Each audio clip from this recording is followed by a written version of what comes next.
Kasi nilagay nila yung dati na po.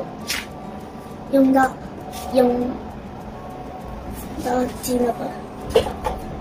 Tick sa mga papel niya yung sinasabi kung anong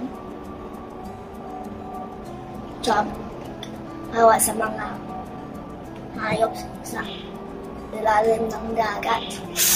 At yung pausan ay may supot na nila ng putik.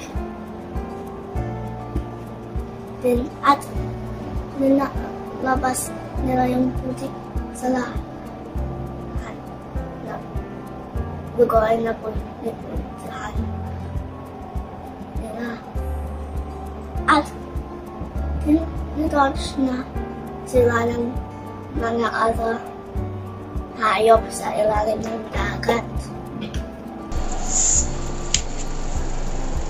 Nung ni Ginoong unggoy kay Ginoong Buwaya, pwede pa siyang magsakay ba? Sabi ni Ginoong Buwaya, oo kahit hindi totoo. Pag nasa gitna excuse me, sila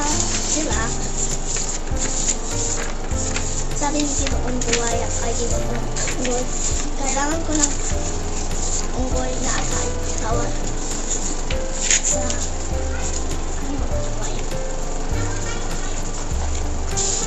asawa ko babaikain.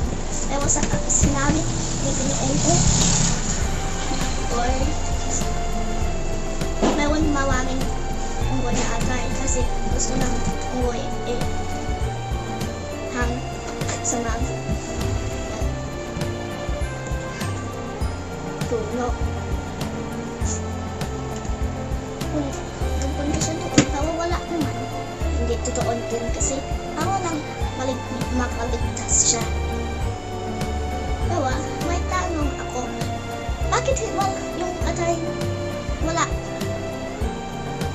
Oo nga, hindi pala totoo yan. Tapos na po.